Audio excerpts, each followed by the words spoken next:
হ্যাঁ স্যার। ওকে। বর্ধমান ইউনিভার্সিটির ব্যাপারে যদি আমরা বেসিক ইনফরমেশন জানি, বর্ধমান ইউনিভার্সিটি কিন্তু বার কাউন্সিল অ্যাফিলিয়েটেড আছে। আমাদের বর্ধমান ইউনিভার্সিটি কেন বার কাউন্সিল অ্যাফিলিয়েট করা হয়েছে বিইউ কে? তারা যাতে হচ্ছে গিয়ে বার কাউন্সিল অফ ইন্ডিয়া থেকে অ্যাফিলিয়েশন দেওয়া হচ্ছে 3 ইয়ার্স এলএলবি করানোর জন্য। 1500 ঢুকেছে 1500। কারোর জন্য মাইক্রোফোন 25,700 আছে। মাইক্রোফোন অন আছে, একটু অফ রাখো। আচ্ছা, তো দেখো বর্ধমান ইউনিভার্সিটি আমাদের ওয়েস্ট বেঙ্গলে গভর্নমেন্ট থেকে হচ্ছে গিয়ে এলএলবি প্রোভাইড করে। তোমরা যারা ল করবে বা ল করবে বলে ভাবছো, তাহলে সেই ক্ষেত্রে তুমি আমাদের ইন্ডিয়াতে দুভাবে ল করতে পারো। একটা হচ্ছে তুমি হায়ার সেকেন্ডারি দিয়ে 5 ইয়ার্স পিএলএলবি করতে পারো, এটা একটা তোমার কাছে অপশন। অথবা তুমি তোমার graduation minimum qualification graduation complete করে তুমি কি করতে পারো, তুমি ইন্ডিয়া থেকে হচ্ছে গিয়ে 3 ইয়ার্স 3 ইয়ার 3 ইয়ার গ্র্যাজুয়েশন করার পর। তুমি এখন মাইক্রোফোনটা একটু অফ রাখবে।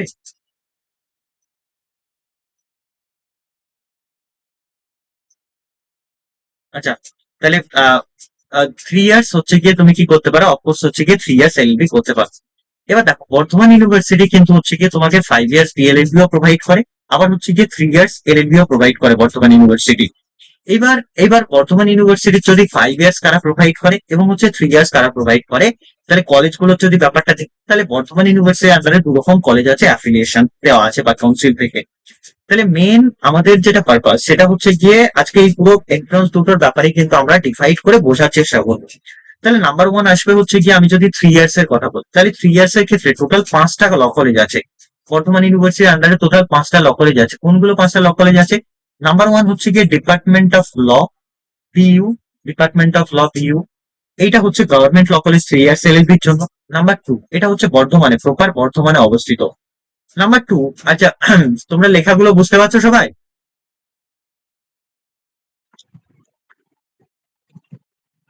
হ্যালো, লেখাগুলো বুঝতে হ্যাঁ পারছো? স্যার। ওকে। নাম্বার টু হচ্ছে হুগলি মহসিন ল কলেজ, যেটার ভালো নাম হচ্ছে গিয়ে government centre of legal education. এটা হচ্ছে গিয়ে তোমাদের চুঁচুড়ায় অবস্থিত। এরাও 3 ইয়ার্স হচ্ছে গিয়ে তোমার এলএলবি প্রোভাইড করে, গভর্নমেন্ট স্পন্সর, ফুললি বর্ধমান ইউনিভার্সিটির আন্ডারে অ্যাফিলিয়েশন। এবং আরেকটা আমাদের আরো 3টে প্রাইভেট ল কলেজ আছে। 3টে প্রাইভেটের মধ্যে নাম্বার ওয়ান হচ্ছে গিয়ে বর্তমানে Amex law college. Number two তে হচ্ছে বোলপুর শান্তিনিকেতনে Bengal law college. Number three তে হচ্ছে গিয়ে আমাদের কোন নগরে, হুগলি ডিস্ট্রিক্টের কোন নগরে হচ্ছে গিয়ে জিএসএল, মানে হচ্ছে জয় স্কুল অফ ল। এই 3টে হচ্ছে গিয়ে বর্ধমান ইউনিভার্সিটির আন্ডারে private law college 3 years LLB করার জন্য।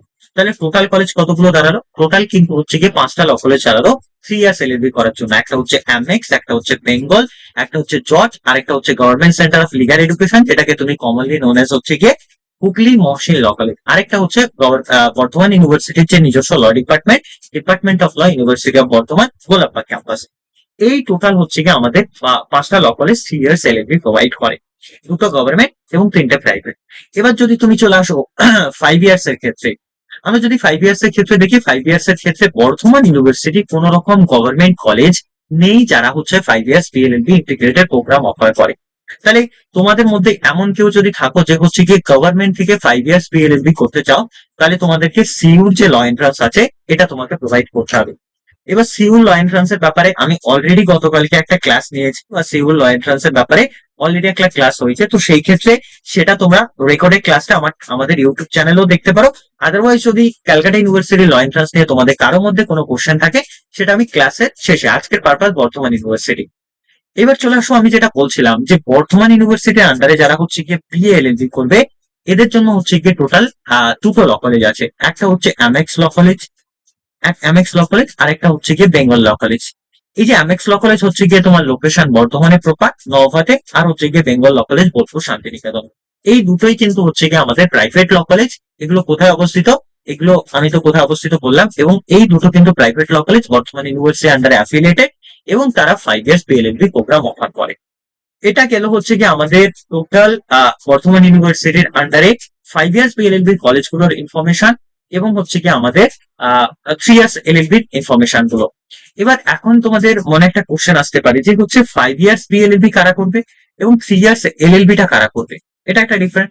দেখো, 5 ইয়ার্স বিএলএলবি যারা করবে তাদের টার্গেট হওয়া উচিত যারা হচ্ছে সবেমাত্র এই বছর বা হচ্ছে তার 1 বছর আগে 2026 এ হোক, 2025 এ বা 2020, মানে যাদের গ্রাজুয়েশন কমপ্লিট হয়, মানে যাদের মিনিমাম কোয়ালিফিকেশন হায়ার সেকেন্ডারি বা 12 স্ট্যান্ডার্ড, তাদের জন্য হচ্ছে গিয়ে 5 ইয়ার্স পিএলএলবি। সে হতে পারে ক্যালকাটা ইউনিভার্সিটি, সে হতে পারে বর্ধমান ইউনিভার্সিটি। এইবার নেক্সট হচ্ছে গিয়ে, এবার কোশ্চেন হচ্ছে গিয়ে 3 ইয়ার্স এলএলবি তাহলে কারা করবে? 3 ইয়ার্স এলএলবি করবে মেইনলি হচ্ছে গিয়ে যাদের মিনিমাম কোয়ালিফিকেশন গ্রাজুয়েশন কমপ্লিট হয়ে গেছে। সে হতে পারে ফার্স্ট কোর্স, সে হতে পারে অনার্স কোর্স, সে হতে পারে যে কোনো স্ট্রিম থেকে হতে পারে, সায়েন্স থেকে হতে পারে, আর্টস থেকে হতে পারে, বা সে ফিজিক্সে অনার্স হতে পারে, কেমিস্ট্রিতে হতে পারে, ম্যাথে হতে পারে, বা যে কোনো সাবজেক্টে অনার্স হোক, সে কিন্তু হচ্ছে গিয়ে বিকম হতে পারে, এমবিবিএস হতে পারে, সবাই কিন্তু হচ্ছে গিয়ে 3 ইয়ার্স এলএলবি এই আন্ডার গ্রাজুয়েট কোর্সটা করতে পারে। আবার ইকুয়ালি যারা গ্রাজুয়েশন কমপ্লিট করেছে, তারা কিন্তু হচ্ছে গিয়ে 5 ইয়ার্স পিএলএলবি টাও কিন্তু অফার করতে পারে, বা তারা 5 ইয়ার্স পিএলএলবি তেও বসতে পারে, তাতে কোনো সমস্যা নেই। মানে যারা 3 ইয়ার্স এ গ্রাজুয়েশন কমপ্লিট হয়ে গেছে বা গ্রাজুয়েশন মিনিমাম কোয়ালিফিকেশন, তারা 3 ইয়ার্স এ এলএলবি তো বসতে পারে, 5 ইয়ার্স এ বিএলএলবি তো বসতে পারে। কিন্তু যাদের হায়ার সেকেন্ডারি কমপ্লিট, তারা শুধুমাত্র 5 ইয়ার্স বিএলএলবি ইন্টিগ্রেটেড যে কোর্সটা আছে এটাতে বসতে পারে। মানে বিএলএলবি মানে এখানে তোমাকে নন ল পেপারও পড়ানো হবে, তার সাথে সাথে তোমাকে ল পেপারও পড়ানো হবে। কিন্তু এলএলবির ক্ষেত্রে তোমাকে শুধুমাত্র হচ্ছে গিয়ে ল পেপার পড়ানো হবে। তো এইটা হচ্ছে গিয়ে আমাদের দুটো কোর্সের ডিফারেন্স। তো এতদূর পর্যন্ত আমরা যতটা ডিসকাশন করলাম, কারো যদি কোনো ইনফরমেশন এইটুখানি মধ্যে থাকে আমাকে জানার থাকলে বল, এক এক করে। স্যার আমি একটা কোশ্চেন আমার করার ছিল। গতকাল আপনি স্যার সিইউ লেট সেটা সম্পর্কে আপনি জানিয়েছিলেন। আজকে বিইউ তোমার নামটা বলবে, সবাই নামটা বলবে, ফার্স্টে আমার নামটা। নাম হচ্ছে দিব্যেন্দু হ্যাঁ সাহা। হ্যাঁ।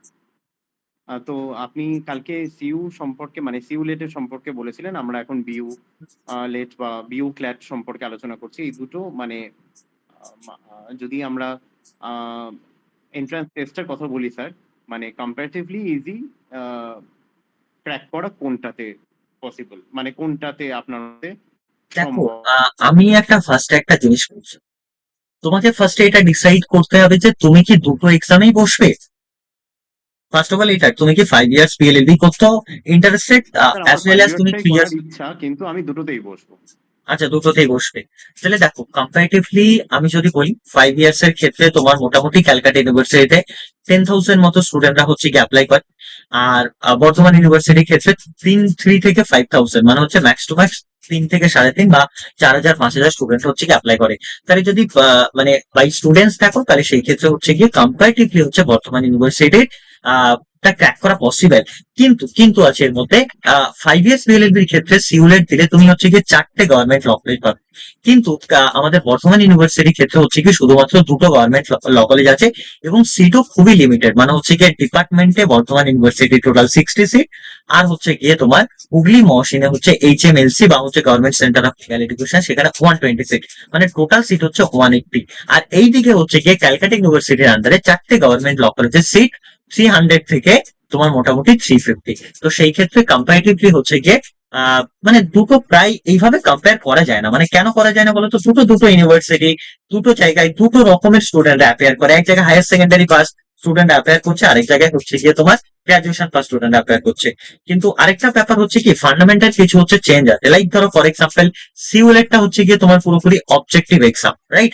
আর হচ্ছে গিয়ে বিউলেট যা, বা তুমি বলতে পারো বর্ধমান ইউনিভার্সিটি ল এন্ট্রান্সটা, এটা হচ্ছে সাবজেক্টিভ এক্সাম।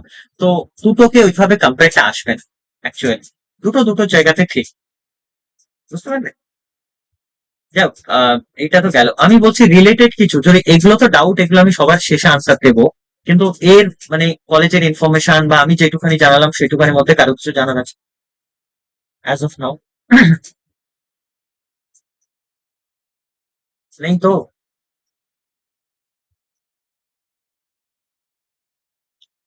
আচ্ছা, এইবার তাহলে তুমি চলে আসো নেক্সট আমাদের নেক্সট পারপাসে। এবার যদি আমি বলি সবার ফার্স্টে 5 ইয়ার্স বিএলএলবি যারা বর্তমান ইউনিভার্সিটি থেকে করবে, 5 ইয়ার্স বিএলএলবি তাদের জন্য, আচ্ছা বাকিরা বুঝতে পারলে? হ্যাঁ স্যার।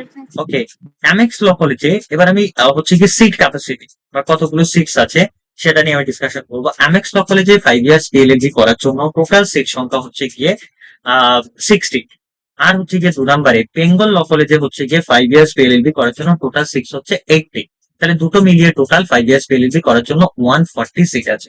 ওকে, হ্যাঁ 140 সিট আছে 5 ইয়ার্স বিএলএলবি ক্ষেত্রে। এটা গেল সিট ক্যাপাসিটি। এবার তুমি চলে আসো 3 ইয়ার্স এলএলবি যারা করবে বর্তমান ইউনিভার্সিটি থেকে, 3 ইয়ার্স এলএলবি যারা করবে তাদের জন্য সিট ক্যাপাসিটি যদি আমি বলি তাহলে হচ্ছে গিয়ে ইউনিভার্সিটির যে ডিপার্টমেন্ট বা মেইন ক্যাম্পাসের সিট ক্যাপাসিটি হচ্ছে গিয়ে 60, এটা গভর্নমেন্ট স্পন্সর। 2 নম্বরে হচ্ছে গিয়ে HMLC বা বলতে পারো এই যে হুগলি মহসিন ল কলেজ, অথবা তুমি বলতে পারো হচ্ছে গিয়ে এটাকে government centre of legal education. এটা হচ্ছে গিয়ে তাদের অফিসিয়াল নাম, government centre of legal education. তো সেই ক্ষেত্রে হচ্ছে গিয়ে তাদের সিট হচ্ছে গিয়ে HMLC তে টোটাল হচ্ছে গিয়ে 120 সিট। নেক্সট হচ্ছে গিয়ে আমাদের আসবে হচ্ছে Amex law college. Amex law college 3 years এলএলবির জন্য সিট ক্যাপাসিটি হচ্ছে গিয়ে তোমার 120 অ্যামেক্স ল কলেজের ক্ষেত্রে।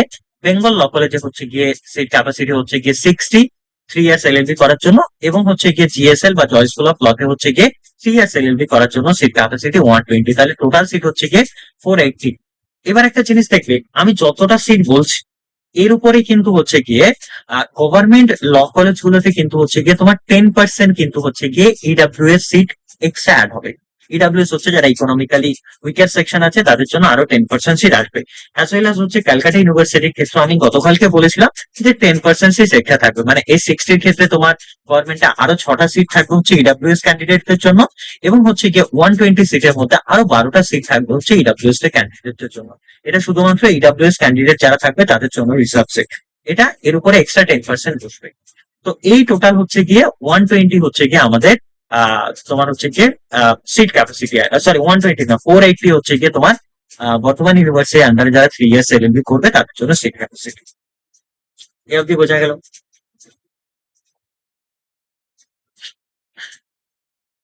হ্যাঁ স্যার। আচ্ছা ঠিক আছে, এবার নেক্সট একটা পোর্শনে আসবো, এলিজিবিলিটি। এলিজিবিলিটির পোর্শন যদি আমি সবার ফার্স্টে 5 ইয়ার্স এর ক্ষেত্রে বলি, 5 ইয়ার্স বিএলএলবি তোমরা যারা করবে তাদের জন্য এলিজিবিলিটি ক্রাইটেরিয়া যদি বলি তাহলে সবার ফার্স্টে হচ্ছে গিয়ে তোমাকে একটা হায়ার সেকেন্ডারি পাস করতে হবে, বা যেটাকে আমরা 12 স্ট্যান্ডার্ড বলি, মানে যে কোনো বোর্ড থেকে হতে পারে, ডব্লিউবি বোর্ড হতে পারে, সিবিএসসি বোর্ড হতে পারে, বা কেউ আইএসসি বোর্ড হতে পারে, যে কোনো বোর্ড হতে পারে, ইনক্লুডিং কেউ এনআইওএস বোর্ড হতে পারে, মানে ন্যাশনাল যে হচ্ছে open institute of open learning বা যে ওপেন স্কুলিং আছে সেখান থেকে হতে পারে, অথবা কেউ হচ্ছে গিয়ে রবীন্দ্র মুক্ত বিদ্যালয় যেটা হয় আমাদের ওয়েস্ট বেঙ্গল বোর্ডে, এটা এখান থেকেও কিন্তু হচ্ছে গিয়ে তারা পাস করতে পারে। এর এর সাথে সাথে কেউ যদি হচ্ছে গিয়ে আদার দেন, ধরো ফর এক্সাম্পল কেউ ওড়িশা থেকে দিচ্ছে বা কেউ অন্যান্য স্টেট থেকে দিচ্ছে, তারাও এলিজিবল আছে, কিন্তু তাদেরকে ট্রিট করা হবে কিন্তু জেনারেল হিসাবে। এটা একটা ব্যাপার গেল নাম্বার 1। এটা 5 ইয়ার্স বিএলএলবি করার ক্ষেত্রে হায়ার সেকেন্ডারি। এবার তোমার স্ট্রিমের কোন রকম ব্যাপার নেই, মানে ধরো হতে পারে তুমি আর্টস থেকে এসছো 12-এ, হতে পারে তুমি সায়েন্স থেকে, হতে পারে তুমি কমার্স থেকে, হতে পারে তুমি ভোকেশনাল থেকে, মানে তোমাকে মিনিমাম হচ্ছে গিয়ে 45% যদি তুমি জেনারেল হও মার্কস নিয়ে তোমাকে পাস করতে হবে হচ্ছে গিয়ে তোমাকে হায়ার সেকেন্ডারি। এবার যদি তুমি এসসি এসটি হও তাহলে তোমার জন্য হচ্ছে গিয়ে 40% মার্কস এসসি এসটি দের জন্য, আর হচ্ছে 42% মিনিমাম মার্কস হচ্ছে যারা ওবিসি এ এবং হচ্ছে গিয়ে যারা ওবিসি বি আছে তাদের জন্য হচ্ছে গিয়ে 42% মার্কস। এই তিনটে হচ্ছে গিয়ে আমাদের এলিজিবিলিটি ক্রাইটেরিয়া যারা 5 ইয়ার্স বিএলএলবি করবে বর্ধমান ইউনিভার্সিটি থেকে, নাম্বার 1। এবার তুমি চলে আসো যারা বিইউ থেকে 3 ইয়ার্স এলএলবি করবে। যারা বিইউ থেকে অনেকে আছে যারা 3 ইয়ার্স এলএলবি করবে, তাহলে 3 ইয়ার্স এলএলবি এর ক্ষেত্রে গ্রাজুয়েশনে তোমার যেটা হচ্ছে কোয়ালিফিকেশন, সেটা মিনিমাম কোয়ালিফিকেশন হচ্ছে গিয়ে তোমাকে গ্রাজুয়েশন কমপ্লিট হতে হবে, মানে তোমাকে গ্রাজুয়েট হতে হবে। এবার সেই গ্রাজুয়েশনটা হতে পারে তুমি বিএসসি করেছো, কেউ হতে পারে তুমি হচ্ছে বিএ করেছো, কেউ হতে পারে তুমি বিকম করেছো, কেউ হতে পারে হচ্ছে গিয়ে যে কোনো স্ট্রিম হতে পারে, হ্যাঁ তুমি এমবিবিএস করেছো বা অন্য কোনো ডিগ্রি হতে পারে। মিনিমাম কোয়ালিফিকেশন তোমাকে গ্রাজুয়েশন কমপ্লিট করতে হবে, একটা ব্যাচেলার ডিগ্রি তোমার থাকতে হবে। কারণ কেন বলছি, যখন তুমি হচ্ছে গিয়ে মোটামুটি ফর্ম ফিল আপ করবে তখন কিন্তু তোমাকে হচ্ছে গিয়ে 6 এর মার্কশিট তোমাকে আপলোড করতে হবে। তো 6 এর মার্কশিটটা আপলোড করতে হবে, এবং যখন হচ্ছে গিয়ে ফিজিক্যাল ভেরিফিকেশন হবে তখন তোমাকে কিন্তু 6 এর মার্কশিট ওখানে ইউনিভার্সিটিতে গিয়ে শো করতে হবে ফিজিক্যাল ভেরিফিকেশনের সময়। তাহলে সেই ক্ষেত্রে এটা হচ্ছে গিয়ে গ্রাজুয়েশন মিনিমাম তোমার কোয়ালিফিকেশন। এবার যদি বলি মার্কস ডিভিশনের একটা ব্যাপার, মার্কসের, এবার মার্কসের ব্যাপারে তোমার হচ্ছে গিয়ে যদি তুমি জেনারেল ক্যান্ডিডেট, তাহলে তুমি জেনারেল ক্যান্ডিডেট হলে তোমার হচ্ছে গিয়ে 45% মার্কস দরকার গ্রাজুয়েশনের ক্ষেত্রে। অনার্স থাকুক, পাস কোর্স থাকুক, যাই থাকুক। তুমি যদি হচ্ছে গিয়ে এসসি বা এসটি স্টুডেন্ট হও তাহলে হচ্ছে গিয়ে তোমার কত পার্সেন্ট, 40% মার্কস দরকার। আবার তুমি যদি হচ্ছে গিয়ে ওবিসি স্টুডেন্ট হও তাহলে সেই ক্ষেত্রে কিন্তু তুমি 42% তোমার গ্রাজুয়েশনে মার্কস দরকার। এবার এর মধ্যে একটা এক্সেপশন আছে অনেক স্টুডেন্টের ক্ষেত্রে। কি বললাম? অনেক স্টুডেন্টের ক্ষেত্রে, ধরো সে জেনারেল হলে 45% মার্কস নেই, এসসি এসটি হলে সে ধরো হচ্ছে গ্রাজুয়েশনে তার 40% মার্কস নেই, ওবিসি হলে তার 42% মার্কস থাকে। তখন তাদের ক্ষেত্রে একটা অল্টারনেটিভ আছে, সেটা হচ্ছে তারা যদি মাস্টার ডিগ্রি কমপ্লিট করে থাকে, মাস্টার ডিগ্রিতে যদি প্রত্যেক ক্যাটাগরি স্টুডেন্টদের 45% মার্কস থাকে, তাহলে সেই ক্ষেত্রে তাদের গ্রাজুয়েশনে কতটা মার্কস আছে সেটা অতটা ভ্যারি করছে না। তোমার যদি মাস্টার ডিগ্রি থাকে, মাস্টার ডিগ্রি থেকে তুমি যেই ক্যান্ডিডেট হোক না কেন, তোমার 45% মার্কস থাকে, তাহলে সেই ক্ষেত্রে তুমি এগুলো তোমাকে এক্সেপ্ট করা হবে, এগুলো থেকে তুমি ছাড় পাবে, রাইট? এবার যদি তোমার বলে মাস্টার ডিগ্রি নেই, তাহলে তোমাকে জেনারেল হিসাবে 45% গ্রাজুয়েশনে দেখাতে হবে, এসসি এসটি হলে 40% এবং ওবিসি হলে হচ্ছে গিয়ে তোমাকে 42%। এটা গেল হচ্ছে গিয়ে আমাদের এলিজিবিলিটি ক্রাইটেরিয়ার কোর্স। কিন্তু যদি তুমি 5 ইয়ার্স বিএলএলবি ক্ষেত্রে বসো, তাহলে সেই ক্ষেত্রে তোমার যদি হায়ার সেকেন্ডারিতে বেসিক নাম্বার, যেটা আমি বললাম অলরেডি ডিসকাস করলাম, হ্যাঁ, তাই সেটা যদি না থাকে, তাহলে কিন্তু সেই ক্ষেত্রে তুমি বুঝতে পারবে না 5 ইয়ার্স বিএলএলবি এন্ট্রান্স এর ক্ষেত্রে। এটা হচ্ছে কি আমাদের এলিজিবিলিটি ক্রাইটেরিয়ার ব্যাপারটা। বোঝা গেল? বলো, এলিজিবিলিটি থেকে কারো কোনো কোশ্চেন আছে? এই যে 45% marks, master degree for all categories.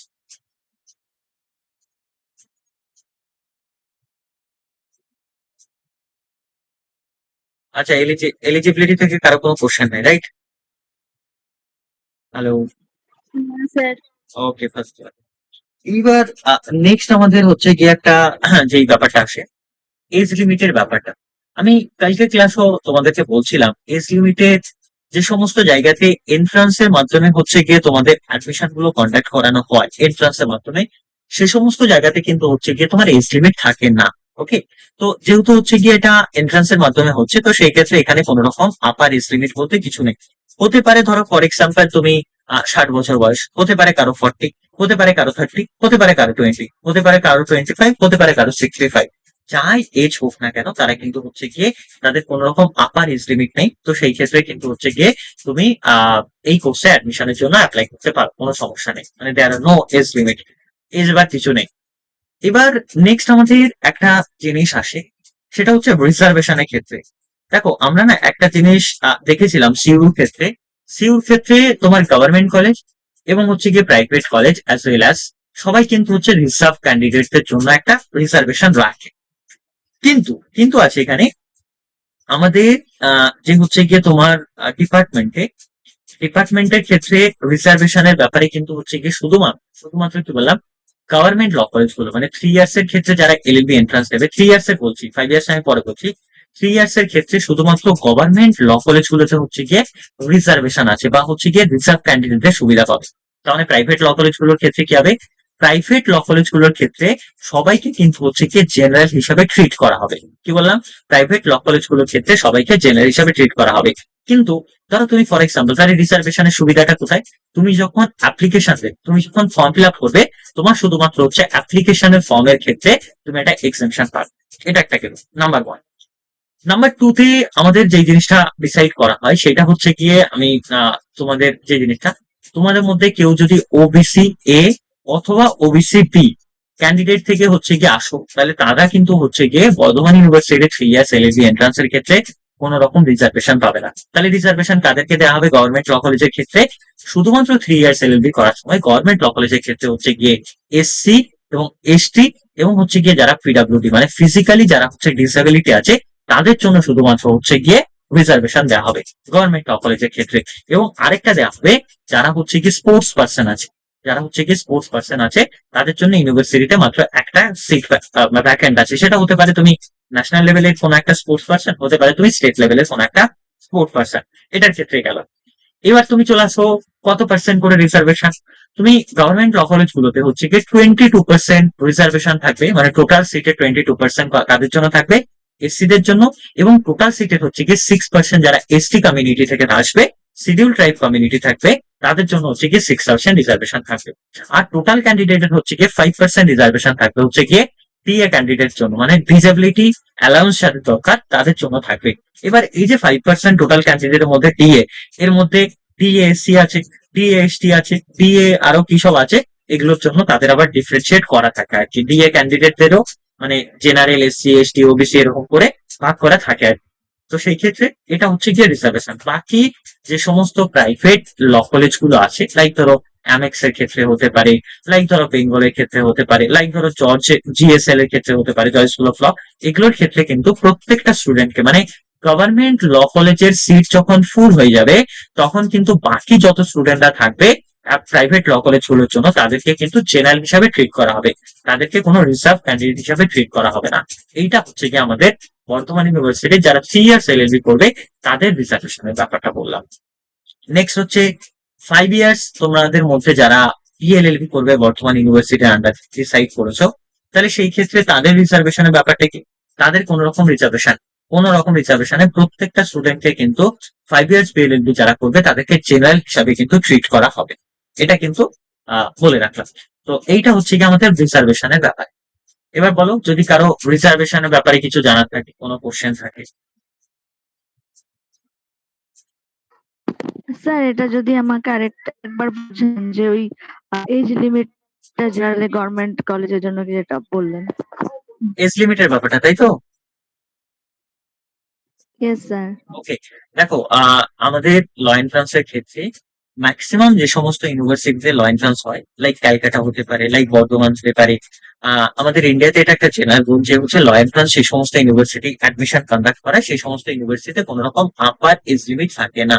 As well আজ তুমি যদি বর্ধমান ইউনিভার্সিটির 3 ইয়ার্স এলএলবি এন্ট্রান্স দাও, তোমার কোন রকম আপার এজ লিমিট থাকবে না। মানে ধরো তোমার বয়স হতে পারে 22, তোমার বয়স হতে পারে 25, তোমার বয়স হতে পারে 35, 65, 70, 80 যাই হোক না কেন, তাহলে সেই ক্ষেত্রে কোন রকম আপার এজ লিমিট নেই। এবং ইভেন তোমরা এটাও দেখতে পাবে যে হচ্ছে তোমাদের যারা ফেলো স্টুডেন্টস হবে বা ফেলো যারা থাকবে বা তোমাদের যারা বন্ধুরা থাকবে তাদের মধ্যে অনেকেই তোমাদের অনেক সিনিয়র থাকতে পারে এবং থাকবে ওটা, কারণ এখানে যেহেতু কোনো রকম আপার এজ লিমিট নেই, প্রত্যেকেই কিন্তু এক্সামে বসতে পারে। তো সেই ক্ষেত্রে তোমার এজ যাই হোক না কেন তোমার কোনো টেনশন নেওয়ার সমস্যা নেই। বুঝতে পারলে? আপার এজ লিমিট কিছু নেই। Yes sir. Okay, first class. আর কারো কোনো এইটুখানি থেকে যতটা বোঝানো হলো কোনো কোশ্চেন?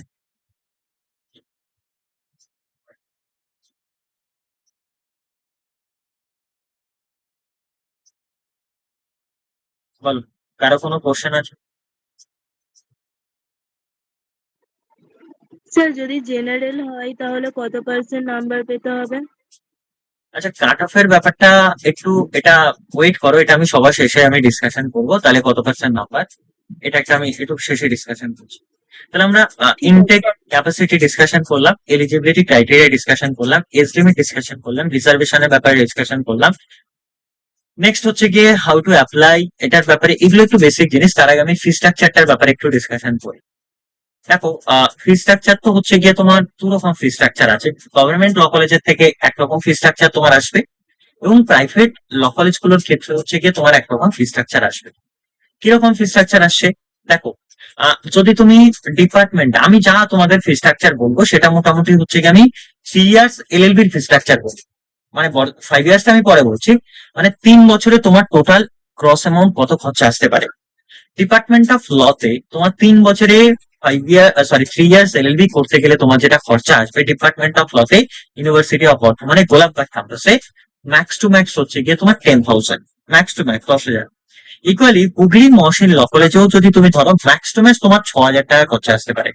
মানে আমি যদি ওভারঅল গভর্নমেন্ট ল কলেজে বলি যে বর্ধমান ইউনিভার্সিটি থেকে যদি তুমি পড়তে চাও তাহলে তোমার বসার মানে আন্ডার হচ্ছে গিয়ে 10,000 এর মধ্যে তোমার আপ টু 10,000 কিন্তু হচ্ছে গিয়ে তোমার খরচা হবে, আপ টু 10,000। এটা গেল হচ্ছে গিয়ে গভর্নমেন্ট ল কলেজ। আচ্ছা আমি কতদিনের ফিস বললাম?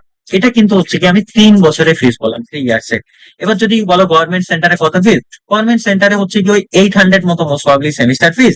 আর হুগলি মহসিনে হয়তো হচ্ছে গিয়ে তোমার কত হতে পারে, ওদেরও ওরকম ওর থেকে একটু বেশি 1,000-1,500 টাকা মতো হচ্ছে গিয়ে ওদের সেমিস্টার ফিস। তো এগুলো হচ্ছে গিয়ে তোমার আরো কিছু এক্সামিনেশন ফিস থাকে, কলেজ অফিসে কিছু ফিস থাকে, সেগুলো এক্সেন্ট করলাম আর কি। তো সেই ক্ষেত্রে max to max up to 10,000 মতো হচ্ছে গিয়ে তোমার খরচা হবে 3 ইয়ার্স এলএলবি করতে গেলে। নেক্সট তুমি চলে আসো হচ্ছে গিয়ে আমাদের প্রাইভেট ল কলেজ গুলোর ক্ষেত্রে। প্রাইভেট ল কলেজ কতগুলো আছে? প্রাইভেট ল কলেজ হচ্ছে গিয়ে 3টে আছে। এবার সবার ফার্স্টে হচ্ছে গিয়ে আমি যা বলবো সব 3 ইয়ার্স এ তোমার কত খরচা আসবে তুমি সেটা ডিসাইড করে নেবে, সেটাকে তুমি ভাগ করে দেবে, পার ইয়ারে ভাগ করতে পারো, পার সেমিস্টারে ভাগ করতে পারো। ফার্স্টে অ্যামেক্স ল কলেজ, অ্যামেক্স ল কলেজে তোমার 1.38 মানে 1 লাখ হচ্ছে গিয়ে তোমার 38,000 টাকা হচ্ছে গিয়ে তোমার খরচা আসবে, 1.38 lakhs। তাহলে এইটা হচ্ছে গিয়ে তোমার কোথায় আসবে? এটা হচ্ছে গিয়ে তোমার অ্যামেক্স ল কলেজে 3 বছরের খরচা আসবে 1,38,000। বেঙ্গল ল কলেজে কত আসবে? বেঙ্গল ল কলেজে তোমার 3 বছরের খরচা আসবে 1,55,000, 1,55,000 something। নেক্সট আসবে হচ্ছে গিয়ে তোমার জিএসএল। 3 বছরে জিএসএল এ গভর্নমেন্ট সেন্টার, যেটা হচ্ছে সরি জর্জ স্কুল অফ লতে, তোমার 3 বছরে খরচা আসবে 1,45,000 মতো, মানে হচ্ছে গিয়ে 1,45,000 টাকার মতো তোমার 3 বছরে খরচা আসবে। যদি তুমি এটা পার এনাম ওভারঅল ভাগ করো, পার এনাম তোমার 50,000 মতো লাগবে। এবার কিছু কিছু কলেজের ক্ষেত্রে হচ্ছে গিয়ে তোমার এর মধ্যে তোমার সেমিস্টার ফিসও ইনক্লুড থাকবে। সেমিস্টার ফিস মোটামুটি কলেজগুলোর কত হয়, ওই 30 থেকে 40 হাজার মতো। কিছু কিছু কলেজের ক্ষেত্রে তোমার অ্যাডমিশন ফিস হয়, আর সেমিস্টার ফিস এর থেকে কম হবে। সেমিস্টার ফিস 20,000, 25,000 এরকম আসবে আর কি। তো সেই ক্ষেত্রে মানে পার এনাম তোমার 50,000 টাকা মতো খরচা হবে। আর এর সাথে একটা জিনিস অ্যাড হবে, সেটা হচ্ছে 30-40 হাজার টাকার মতো প্রত্যেকটা কলেজেরই একটা অ্যাডমিশন ফিস থাকে। তো সেই অ্যাডমিশন ফিসটা কিন্তু হচ্ছে গিয়ে তোমাকে ওয়ান টাইম পে করতে হবে। ওয়ান টাইম মানে কবে, সেটা তোমাকে ফার্স্ট সেমিস্টারে যখন তুমি অ্যাডমিশন নিচ্ছ তখনই শুধুমাত্র পে করতে হবে। প্রত্যেক সেমিস্টারে তোমার কোনো অ্যাডমিশন ফিস ইউনিভার্সিটি বা কলেজকে দিতে হবে না। এইটা একটা গেল, এটা তো একটা গেল। নাম্বার টুতে আমাদের যে জিনিসটা আসে সেটা হচ্ছে 5 ইয়ার্স বিএলএলবি ক্ষেত্রে আমাদের আসে হচ্ছে গিয়ে তোমার 5 ইয়ার্স বিএলএলবির ক্ষেত্রে যদি আমি ফি স্ট্রাকচার বলি, 5 ইয়ার্স বিএলএলবির ক্ষেত্রে তুমি অ্যামেক্স বলো বা তুমি হচ্ছে গিয়ে বেঙ্গল ল কলেজ বলো, যাই বলো না কেন, সেখানে ফি স্ট্রাকচার কিন্তু প্রায় সেম 40,000 বা 40K হচ্ছে গিয়ে এক্সক্লুডিং অ্যাডমিশন ফিস। 40K হচ্ছে গিয়ে তোমার পার অ্যানাম ফিস। হ্যাঁ, পার অ্যানাম মানে ওই 20,000 থেকে 22,000 টাকা তোমার মোটামুটি semester fees Amex law college বা বেঙ্গল ল কলেজ ক্ষেত্রে যাই বলো না কেন। এটা হচ্ছে গিয়ে 5 ইয়ার্স বিএলএলবি যারা করবে বলে ভাবছো তাদের জন্য হচ্ছে ফি স্ট্রাকচার। এর উপরে যদি তোমাদের কোনো ফি স্ট্রাকচারের ব্যাপারে কোনো কোশ্চেন থাকে বা এতদূর পর্যন্ত যা ডিসকাশন হলো আমাকে জানাতে পারো। কারো কোনো কিছু ডিসকাশন বা ডাউট? 3 ইয়ার্স এর ক্ষেত্রে কি বললেন, কতটা মানে মান্থলি বা সেমিস্টার ফিস কি? না, মান্থলি ফিস কিছু হয় না। ডিপার্টমেন্ট অফ লতে এবং হচ্ছে হুগলি মহসিনে তোমার 3 বছরের খরচা আসবে up to 10,000। Number one. Private law college গুলোর ক্ষেত্রে তোমার 3 বছরে খরচা আসবে 1.5 লাখ, মানে হচ্ছে 1.5 লাখ টাকা। এই দুটো হচ্ছে বলে। ওকে, স্যার সৌভিক বর্মন কথা বলছিলাম। হ্যাঁ বল। আহ, যে অ্যাডমিশন ফিসটা বললেন স্টার্টিং এ দিতে হবে, হ্যাঁ, সেটা কি পরে রিফান্ডেবল? না, রিফান্ডেবল না, নন রিফান্ডেবল। মানে কিন্তু এটা কি আছে, ইউনিভার্সিটি পলিসি অনুযায়ী হচ্ছে গিয়ে তোমার রিফান্ড করার কথা, কিন্তু মানে কলেজগুলো এত বদমাশ, মানে প্রাইভেট ল কলেজগুলো অ্যাকচুয়ালি রিটার্ন করে না, রিফান্ড করে না। কিন্তু পলিসি অনুযায়ী তোমাকে একটা নির্দিষ্ট ইউজিসির গাইডলাইন অনুযায়ী একটা ডেটের মধ্যে তুমি ধরো 15 দিনে তুমি 90% ফিস পাবে, 30 দিন হয়ে গেলে তুমি হয়তো এরকম একটা থাকে না গাইডলাইন, ওরা ফলো করে না, এটা রিফান্ড করে না, মানে ভীষণ ব্যাগরা ফ্যাগরা দেয়।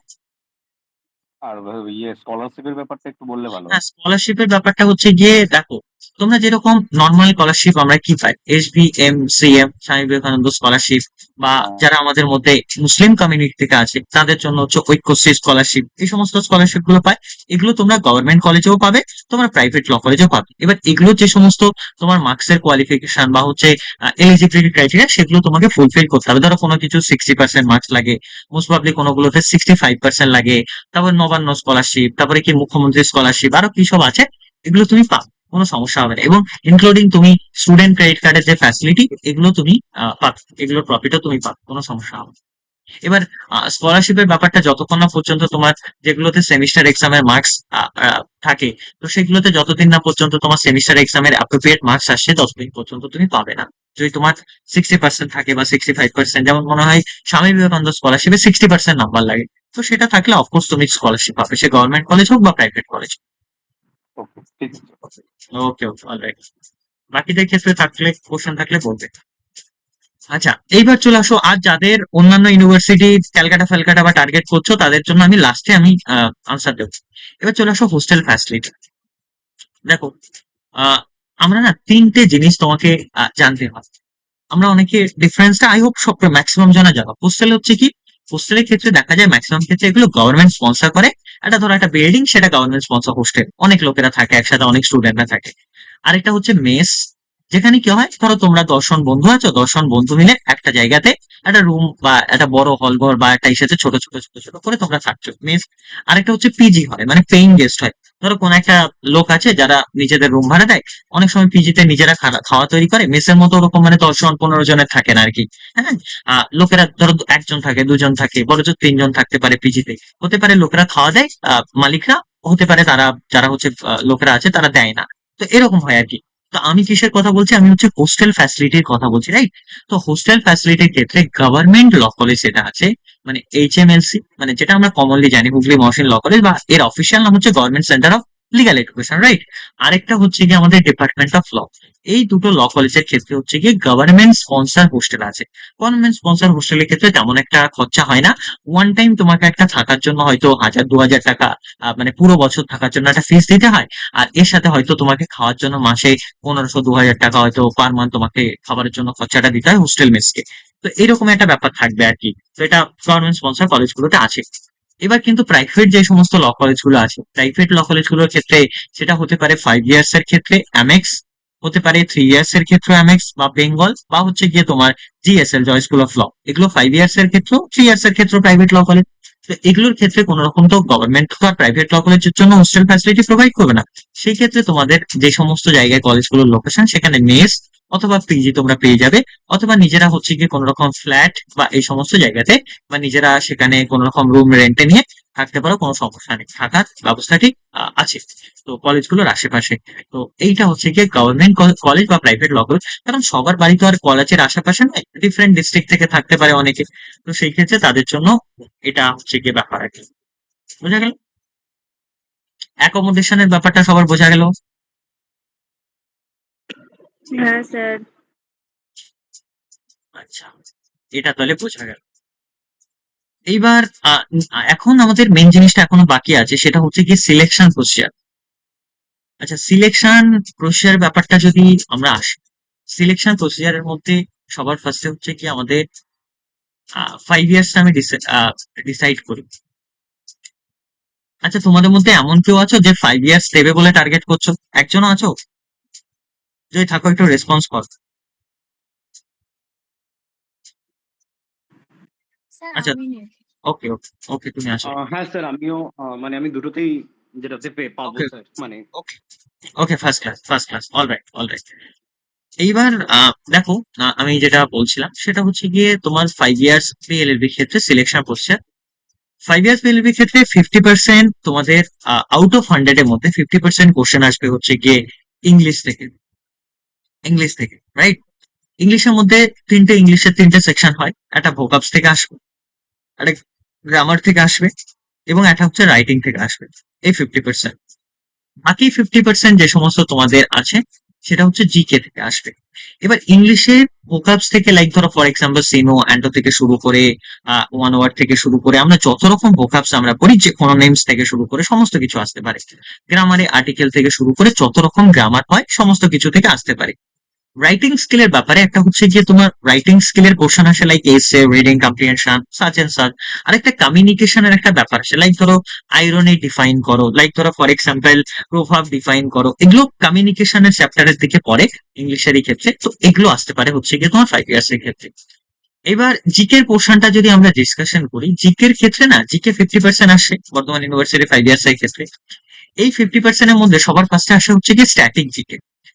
জিকেটাকে আমি ডিসকাশন করার আগে 3টে জিনিস আমি বলছি। আমরা একটা জিকে জানি, আমরা একটা জিএ জানি, আরেকটা হচ্ছে আমরা হচ্ছে গিয়ে জিএস জানি। জিকেটা হচ্ছে গিয়ে জেনারেল নলেজ। লাইক ধরো ফর এক্সাম্পল তোমাকে কি কোশ্চেন করলো জেনারেল নলেজে, ভারতের প্রথম প্রধানমন্ত্রীর নাম কি? আচ্ছা, আমরা তো প্রত্যেকে জানি ভারতের প্রথম প্রধানমন্ত্রীর নাম জওয়াহরলাল নেহরু। এটা জিকে। জিএ হচ্ছে জেনারেল অ্যাওয়ারনেস। আচ্ছা, তুমি বলো তো এখন আমাদের চিফ জাস্টিস অফ ইন্ডিয়াকে, এটা এখন জানার বিষয়। এটা জিএ, এটা হচ্ছে জেনারেল অ্যাওয়ারনেস, তুমি অ্যাওয়ার আছো কিনা, এটা জেনারেল অ্যাওয়ার। এটাও আসতে পারে, জিকেও আসতে পারে, জেনারেল অ্যাওয়ারনেস। আরেকটা হচ্ছে জিএস। কারণ আমরা প্রত্যেকে জানি একটা জিকে, যে পৃথিবীর গভীরতম জায়গা হচ্ছে মারিয়ানা খাত। বাট আমাদের যদি এখন কোশ্চেন করা হয় পৃথিবীর গভীরতম খাত মারিয়ানা বা ডেপথ যে হচ্ছে গিয়ে জায়গা, সেটা মারিয়ানা খাত কেন, এইটা হচ্ছে জিএস। এগুলো বড় বড় কম্পিটিটিভ এক্সামের ক্ষেত্রে, যেখানে ডেসক্রিপটিভ লিখতে হয় ভীষণ বড় করে, সে সমস্ত পরীক্ষার ক্ষেত্রে আসতে পারে। কিন্তু আমাদের আসবে জিএ আর জিএস, সরি, জিকে আর হচ্ছে গিয়ে জিএ। এর মধ্যে আরেকটা জিনিস থাকে স্ট্যাটিক। স্ট্যাটিক মানে যেটা জিকে, ধরো ফর এক্সাম্পল যেটা চেঞ্জ হয় না ন্যাচারাল, সেগুলোকে আমরা স্ট্যাটিক জিকে বলি। ভারতের প্রধানমন্ত্রী ফার্স্ট যিনি হয়েছেন, এটা আর চেঞ্জ হওয়ার মতো তেমন একটা জায়গা নয়। ভারতের ফার্স্ট ফিমেল প্রাইম মিনিস্টার, এটা চেঞ্জ হওয়ার মতো জায়গা নেই। ভারতের প্রথম সুপ্রিম কোর্টের চিফ জাস্টিস, চেঞ্জ হওয়ার মতো জায়গা নেই। মানে এগুলো স্ট্যাটিক আর কি, এক জায়গায় স্থির। ঠিক আছে? এইটা আসবে আর কি জিকে, নাম্বার 1। নাম্বার 2 তে আসে হচ্ছে কি আমাদের current affairs. Current affairs means হচ্ছে কি আমরা যে সমস্ত জিনিসগুলো অ্যাজ ওয়েল এজ এই সমস্ত জিনিসগুলো কিন্তু আমি 3 ইয়ার্স এর ক্ষেত্রে সিলেবাসে ইনক্লুড আছে, রাইট? তো সেগুলো আমি বলে দেবো এক এক করে। তো এবার কারেন্ট অ্যাফেয়ার্সটা থাকে, কারেন্ট অ্যাফেয়ার্স এর মধ্যে তোমাদের বিভিন্ন অ্যাপয়েন্টমেন্ট বা বিভিন্ন স্পোর্টস থেকে শুরু করে আরো যে সমস্ত কারেন্ট অ্যাফেয়ার্স গুলো থাকে সেগুলো আমাদেরকে ইনক্লুড করতে হয়, excluding negative current affairs, political current affairs. Next চলে আসো তুমি হচ্ছে গিয়ে এই জিকের পার্টটাকে আমরা আরো ডিভাইড করতে পারি। একটা হচ্ছে গিয়ে জেনারেল আর্টস এ তুমি ডিভাইড করতে পারো, আরেকটা হচ্ছে জেনারেল সায়েন্স এ তুমি ডিভাইড করতে পারো। জেনারেল আর্টস এর মধ্যে ফিজিক্স, জেনারেল আর্টস এর মধ্যে তোমার জিওগ্রাফি, হিস্ট্রি এবং হচ্ছে গিয়ে তোমার এনভায়রনমেন্টের কিছু একটা পোর্শন আসে অল্পটা, বা ইকোনমিটা তুমি কিছুটা এর সাথে ম্যাচ করতে পারো। জেনারেল সায়েন্সের মধ্যে 3টে পোর্শন, ফিজিক্স, কেমিস্ট্রি আর একটা হচ্ছে বায়োলজি। এগুলো কতদূর পড়তে হবে? এগুলো হচ্ছে 10th লেভেল অব্দি। যাই বলছি সমস্ত কিছু কিন্তু 10th লেভেল অব্দি যা যা পোর্শন আসতে পারে একটা কম্পিটিটিভ এক্সামের ক্ষেত্রে, বা হয় 10th লেভেল অব্দি সে সমস্ত কোশ্চেন গুলো কিন্তু আসবে। তো এইটা হচ্ছে গিয়ে আমাদের বর্ধমান ইউনিভার্সিটির যারা 5 ইয়ার্স এ বসবে তাদের জন্য 50% জিকে এবং 50% হচ্ছে গিয়ে আমাদের ইংলিশ থেকে কোশ্চেন আসবে। এইবার চলে আসো হচ্ছে গিয়ে তুমি যারা 3 ইয়ার্স এলএলবি করবে, তোমাদের মধ্যে যাদের টার্গেট হচ্ছে গিয়ে 3 ইয়ার্স এর এলএলবি, তাদের জন্য কি আছে? তাদের জন্য পুরো পোর্শনটাকে আমরা দুভাগে ভাগ করতে পারি। এবার এদের ব্যাপারটা কি হয়েছে, যেমন 3 ইয়ার্স এর ক্ষেত্রে 5 ইয়ার্স এর ক্ষেত্রে একটা আমরা কনফার্ম বলতে পারছি যে 50-50 করে আসবে, কিন্তু 3 ইয়ার্স এর ব্যাপারটা ইয়ার ওয়াইজ বা হচ্ছে টাইম টু টাইম এটা চেঞ্জ হয়ে এসছে। লাইক ধরো কেন বলছি টাইম টু টাইম চেঞ্জ হয়ে এসছে, কোনো বছর এটা দেখা গেছে যে 60% ইংলিশ থেকে এসছে, 40% জিকে থেকে এসছে। এবার আবার কোনো বছর, আচ্ছা আমি আরেকটা জিনিস বলতে ভুলে গেছি, এক্সট্রিমলি সরি, জিকের মধ্যে কিন্তু তোমাদের কনস্টিটিউশনের পোর্শনটাও আছে এবং ভালো পোর্শন আছে কনস্টিটিউশনে। হ্যাঁ, মানে আউট অফ 100% জিকের মধ্যে 10-20% কনস্টিটিউশন থেকে কিন্তু জিকে আসবে, কনস্টিটিউশনের জিকে আসবে। তো এটা আমি অ্যাড করতে ভুলে গেছি, তো এটা আমি বলে রাখলাম। এবার তুমি চলে আসো হচ্ছে গিয়ে তুমি জিকে পোর্শনে, আমাদের বর্তমান ইউনিভার্সিটি 3 ইয়ার্স এর পোর্শন। কোনো বছর গেছে 6:4 রেশিওতে এসছে, মানে 60-40-তে। কোনো বছর গেছে এটা 70 তোমার 30-তে এসছে। কোনো বছর দেখা গেছে যে এটা এসছে 80-20-তে এসছে। আবার কোনো বছর দেখা গেছে এটা 90-20-তে এসছে। মানে ইংলিশ 60%ও আসতে পারে বা 40টা জিকো আসতে পারে, আবার 90 অব্দিও ইংলিশ আসতে পারে, আবার হচ্ছে গিয়ে তোমার 10টা মাত্র হচ্ছে গিয়ে জিকো আসতে পারে। মানে এর মধ্যে ভ্যারি করবে। তবে লাস্ট 2 বছরে 80% ইংলিশ, 20% কিন্তু হচ্ছে গিয়ে আমাদের দেখা যাচ্ছে তোমার জিকে দিচ্ছে। তো সেই ক্ষেত্রে এটা 60% এর নিচে আই হোপ ইংলিশটা নামবে না, 90% এর উপরে ইংলিশটা উঠবে না। ইংলিশটা ভ্যারি করবে, তার উপরে বেস করে জিকেটা চেঞ্জ হবে। অ্যাজ ওয়েল এজ আমরা যদি ডিসকাশন করি ইংলিশের ক্ষেত্রে, বর্তমান ইউনিভার্সিটির ক্ষেত্রেও 3 ইয়ার্স এর ক্ষেত্রেও কিন্তু সেম জিনিসগুলো আসবে, যেটা অলরেডি আমি ডিসকাশন করেছি। একটা হচ্ছে ভোকাবসের পোর্শন থেকে আসবে, একটা হচ্ছে গ্রামারের পোর্শন থেকে আসবে, একটা হচ্ছে গিয়ে তোমার রাইটিং স্কিলের পোর্শন থেকে, যেগুলো বর্তমান ইউনিভার্সিটি 5 ইয়ার্স এর ক্ষেত্রে আসবে সেগুলোই কিন্তু হচ্ছে গিয়ে সেই চ্যাপ্টার গুলোই কিন্তু রিপিট হবে 3 ইয়ার্স এর ক্ষেত্রে, রাইট? ম্যাক্সিমাম গুলোই, কিন্তু 2-1টা জায়গায় ফান্ডামেন্টাল চেঞ্জ আছে। তবে সেগুলো ডিসকাশন করতে গেলে এখন ক্লাসটা ডাইভার্ট হয়ে যাবে, তো আমি সেদিকে যাচ্ছি না। নাম্বার 2-তে হচ্ছে গিয়ে জিকে। জিকের ব্যাপারে বললাম যে হচ্ছে গিয়ে তোমার static GK, GA, GS, GS না, আরেকটা হচ্ছে জিকে, আরেকটা হচ্ছে গিয়ে কারেন্ট অ্যাফেয়ার্স, এটা একটা গেল। আরেকটা হচ্ছে কি ইন্ডিয়ান কনস্টিটিউশনের পোর্শনটা, এবং ইন্ডিয়ান কনস্টিটিউশনের ভালো পোর্শন। ওকে, ভালো সংখ্যক কোশ্চেন আসবে। মানে এরকম দেখা গেছে যে একটা বছরে 3 ইয়ার্স এলএলবির ক্ষেত্রে 60% ইংলিশ দিয়েছে, 40% প্রায় 40% বা 30% মোটামুটি 30টা কোশ্চেন প্রায় হচ্ছে গিয়ে 40টার মধ্যে জিকে কনস্টিটিউশন থেকেই দেওয়া হয়েছে। তো কনস্টিটিউশনটাকে ইগনোর করাটা সবচেয়ে বড় বোকামি হবে, কারণ কনস্টিটিউশন থেকে কোশ্চেন আসার মতো সম্ভাবনা থাকে, যেহেতু এটা একটা ল এন্ড ট্রাস্ট, কনস্টিটিউশনটা আমাদের একটা মাদার, রাইট? তো সেই ক্ষেত্রে এটা আমাদেরকে দেখতেই হবে। আর জিকের ব্যাপারটা যেরকম বললাম, জেনারেল সায়েন্স একটা দেখবে, আর জেনারেল আর্টস এর যে ব্যাপারটা, যেটা অলরেডি ডিসকাশন করেছি 5 ইয়ার্স এর ক্ষেত্রে, অ্যাজ ওয়েল এজ সেই জিনিসটাই কিন্তু অ্যাপ্লিকেবিলিটি থাকবে আমাদের 3 ইয়ার্স এর ক্ষেত্রে। তো এইটা হচ্ছে কি আমাদের সিলেকশন প্রসিজার, বা হচ্ছে কি তুমি বলতে পারো সিলেবাসের ব্যাপারটা। এই অবধি যেটুখানি যদি ডাউট না থাকে আমাকে, যদি কোনো ডাউট থাকে আমাকে বলতে পারো।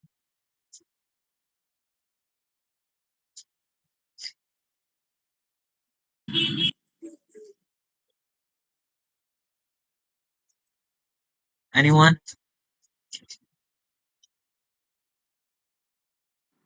স্যার আমি জিজ্ঞাসা করছি যে এই দুটো এক্সামের জন্য সাইমালটেনিয়াসলি প্রিপেয়ার করা কি পসিবল, পসিবল বা ফিজিবল?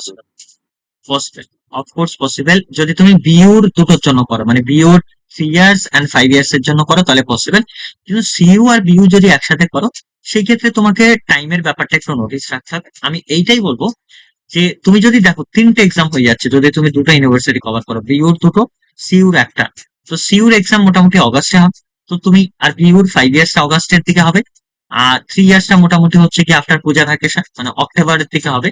তো সেই ক্ষেত্রে হচ্ছে গিয়ে তোমার টেন্টেটিভলি আমি বলতে পারি ফার্স্টে তোমার সিইউটা টার্গেট করা আর বিইউর 5 ইয়ার্সটা টার্গেট করা, দেন তুমি হচ্ছে গিয়ে 3 ইয়ার্সটা টার্গেট করতে পারো। না হলে কারণ ফান্ডামেন্টাল চেঞ্জ এটাই হচ্ছে গিয়ে সিউলেটের মধ্যে বা ক্যালকাটা ইউনিভার্সিটি ল এন্ট্রান্স মধ্যে ম্যাথ অ্যান্ড রিজনিং আছে, রাইট? কিন্তু 5 ইয়ার্স এর ক্ষেত্রে বা 3 ইয়ার্স এর ক্ষেত্রে বর্তমান ইউনিভার্সিটিতে ম্যাথ রিজনিং নেই, এবং হচ্ছে গিয়ে সিউলেটটা পুরোটা অবজেক্টিভ বেসড একটা এক্সাম, মানে এমসিকিউ বেসড একটা। কিন্তু আমাদের বিইউর যে এই যে 3 ইয়ার্স বলো বা 5 ইয়ার্স বলো, এটা কিন্তু একটা সাবজেক্টিভ এক্সাম এবং হচ্ছে ডেসক্রিপটিভ এক্সাম, মানে এখানে তোমাকে এসএকিউ আসবে এবং ডেসক্রিপটিভ আনসার আসবে, রাইট? তো সেই ক্ষেত্রে কিন্তু এখানে কোনো রকম এমসিকিউ থাকবে না, থাকলেও সেটা এক্সেপশন হতে পারে, কিন্তু থাকবে না করেই তোমাকে এগোতে হবে। 2-1 বছর দেখা গেছে rare of the rare guest, তো সেই ক্ষেত্রে এমসিকিউ ছিল, কিন্তু আমরা লাস্ট কয়েক বছরের ট্রেন্ড অনুযায়ী 3 ইয়ার্স বা 5 ইয়ার্স এর ক্ষেত্রে আমরা কোনো রকম এমসিকিউ দেখবো না, পুরোটাই ডেসক্রিপটিভ এক্সাম হিসাবে আসবে। তো এইটা হচ্ছে গিয়ে ফান্ডামেন্টাল চেঞ্জ। যদি তুমি টাইম দিতে পারো অফকোর্স দুটোই প্রিপেয়ার করা পসিবল। স্যার আপনি বিউর যেটা 5 ইয়ারের কোর্স সেক্ষেত্রে বললেন যে কোনো গভর্নমেন্ট কলেজ নেই, তাই তো? হ্যাঁ, আচ্ছা স্যার। আচ্ছা, বাকিদের এই অবধি ক্লিয়ার? বাকিদের কারো কোনো? আচ্ছা, এইবার নেক্সট আমরা একটা টেন্টেটিভ ডেটসে আসি। হ্যাঁ বলো। স্যার বলছি যে প্রাইভেট কলেজ আর গভর্নমেন্ট কলেজে কিরকম চাপ থাকে, মানে কেউ কি জব করে কি করতে পারে কোর্স? আচ্ছা, তুমি 3 ইয়ার্স করবে আর 5 ইয়ার্স করবে বলো? স্যার 3 ইয়ার্সটাই। 3 years, right. জবের ব্যাপারটা তোমার নামটা বলো একবার। স্যার আমার নাম সৌমেন কোলে। সোমেন, দেখো জবের ব্যাপারটা কি হয়েছে না, একটা যদি তুমি কোনো গভর্নমেন্ট সার্ভিস করো বা প্রাইভেট সার্ভিস করো, সেটা যদি তুমি রেগুলার বেসিসে করো, তাহলে একটা তোমার প্রতি রেসপন্সিবিলিটি থাকে যে তুমি একটা এনওসি সাবমিট করবে, রাইট? এবার এটা তো একটা ব্যাপার রয়েছে, কিন্তু আমাদের বার কাউন্সিল অফ ইন্ডিয়া একটা স্ট্রিক্ট হচ্ছে গিয়ে গাইডলাইন আছে। লটা হচ্ছে গিয়ে একটা হচ্ছে ওপেন মোডে বা ডিস্টেন্স মোডে লটা কোনো কলেজ বা অফার করতে পারে না। এবার সবকিছুরই তো আইনের একটা ফাঁকফোকর থাকে, তো সেটা তোমরাও খুব ভালো করে জানো। কিন্তু কিছু কিছু প্রাইভেট কলেজগুলো যারা হচ্ছে গিয়ে গভর্নমেন্ট কোনো গভর্নমেন্ট বা প্রাইভেট সার্ভিস করে বা হচ্ছে গিয়ে ভীষণ ভাবে কোনো একটা রেগুলার কাজের সাথে যুক্ত, সেই ক্ষেত্রে তাদেরকে একটা গ্যাপের মধ্যে দিয়ে তাদেরকে অ্যালাউ করে, রাইট? এইবার আমি তোমাকে বলছি bar council of India strict rule এটাই যে হচ্ছে গিয়ে যখন কেউ হচ্ছে একটা রেগুলার ডিগ্রি করছে মানে বিসিআই এর আন্ডারে মানে ল করছে, সেক্ষেত্রে সে অন্য কোনো ডিগ্রির সাথে অ্যাফিলিয়েটেড থাকতে পারে না, মানে রেগুলার কোনো কোর্সের সাথে অ্যাফিলিয়েশন তার রাখতে পারবে না, এবং সে কোনো গভর্নমেন্ট সার্ভিস যদি করে বা প্রাইভেট সার্ভিস করে, সেক্ষেত্রে সে হচ্ছে গিয়ে ইউনিভার্সিটি অথরিটিকে একটা এনওসি সাবমিট করবে। এবার ব্যাপারটা চলে আসো, যদি তুমি যদি তুমি এনওসি সাবমিট না করো, তাহলে সেক্ষেত্রে কি হবে? যদি তুমি এটাকে হাইড করো, পরবর্তীকালে বিসিআই বা ইউনিভার্সিটি অথরিটি যদি এই বিষয়টা তাদের কানে যায় যে এরকম একটা লোক আছে বা এরকম একটা স্টুডেন্ট আছে যিনি কি করছেন গভর্নমেন্ট সার্ভিস বা প্রাইভেট সার্ভিস করছেন, আমাদেরকে ইনফর্ম করেননি, তারপরে তিনি বিসিআই আন্ডারে লটা কোর্সটা কন্টিনিউ করছেন, তাহলে সেই ক্ষেত্রে কিন্তু তোমার সার্ভিসও প্রবলেম হতে পারে, সেই ক্ষেত্রে তোমার ডিগ্রিটাও ক্যান্সেল হয়ে যাবে। তো এইটা হচ্ছে গিয়ে তার এফেকশন বলতে পারো, বা এর এফেক্টিভ বা এফেক্টটা এই জিনিসটা আসতে পারে আর কি। এটা একটা গেল। এবার নেক্সট, এটা তো মেজর পোর্শন নয়, এবার এটা এটা একটা অফিসিয়াল পোর্শন বললাম। মেজর পোর্শন যেটা, সেটা হচ্ছে অ্যাটেন্ডেন্স এর পোর্শন। গভর্নমেন্ট কলেজের ক্ষেত্রে তোমাকে 75% অ্যাটেন্ডেন্স দিতে হবে, 75% বা 70% মিনিমাম অ্যাটেন্ডেন্স দিতে হবে। সে হতে পারে তোমার ডিপার্টমেন্ট অফ লতে হতে পারে, সে হতে পারে এইচএমএলসি তে হতে পারে। এবার না দিলে কি হবে? না দিলে তোমাকে ম্যাক্সিমাম বছরে এটা দেখা গেছে অনেক স্টুডেন্টদেরকে কিন্তু ইয়ার গ্যাপ করে দেওয়া হয়েছে, মানে তাদেরকে সেই বছর এক্সাম বসতে দেওয়া হয়নি, আবার নেক্সট বছরে অ্যাপিয়ার করতে বলা হয়েছে।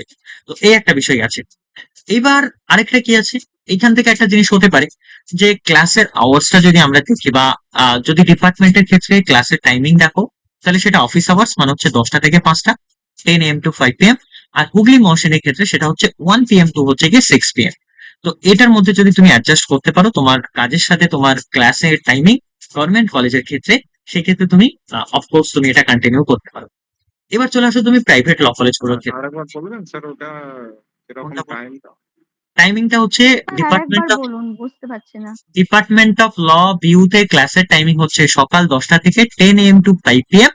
আর হুগলি মহসিন বা government centre of legal education নামে যে গভর্নমেন্ট ল কলেজটা আছে, সেখানে ক্লাসের টাইমিং হচ্ছে 1 PM to 6 PM। Am I clear?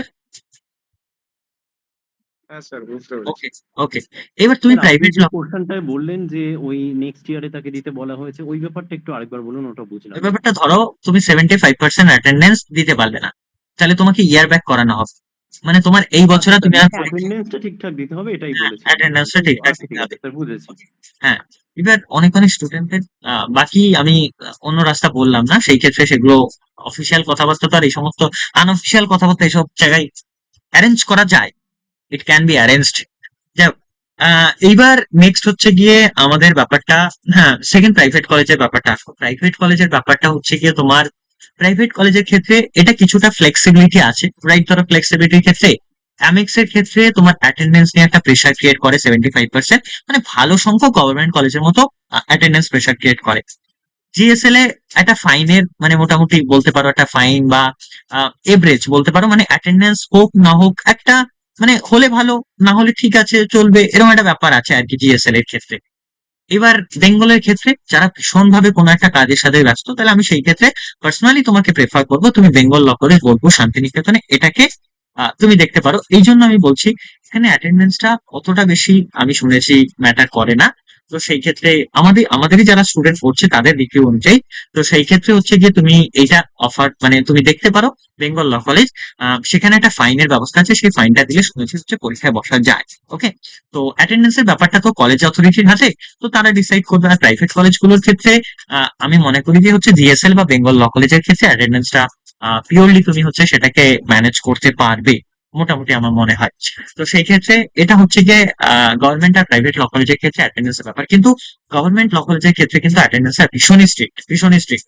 তো সেই ক্ষেত্রে তোমার যখন কাউন্সিলিং হবে, যদি তোমাকে দুটো জিনিস দেখতে হবে। দেখো, তুমি যদি গভর্নমেন্ট কলেজ চাও, তাহলে তোমাকে তুমি যে সার্ভিস করছো বা কোন একটা কাজের ক্ষেত্রে সেখানে একটু তোমাকে স্টাডি লিভ নেওয়া হোক বা সেখান থেকে কিছু একটা এক্সামশন নেওয়া হোক, কিছু একটা তোমাকে ব্যবস্থা করতে হবে। যদি তুমি এদিকে তুমি ফিনান্সিয়াল স্ট্যাটাসটা তুমি বাঁচাতে চাও যে আমার টাকার ব্যাপারটা আমি অত টাকা মানে দিতে পারবো না, প্রাইভেট ল কলেজে আমার দ্বারা হবে না, সেই ক্ষেত্রে তুমি দেখতে পারো। আর যদি তুমি মনে করো না আমি ফিনান্সিয়াল আমার কোনো প্রবলেম নেই, আমি 1.5 লাখ টাকা 3 বছর আমি ঠিক ক্লিয়ার করতে পারবো, তাহলে সেই ক্ষেত্রে অফকোর্স হচ্ছে তুমি প্রাইভেট কলেজে মুভ করতে পারো। এইবার এখান থেকে না একটা কোশ্চেন আর অ্যারাইজ একটা করে। একটু রিকোয়েস্ট রয়েছে, সেটা হচ্ছে যে আপনি যে 4টি কলেজের কথা কালকে সিইউতে বলেছিলেন, আমি মানে শুধু গভর্নমেন্টের গুলোই বলছি।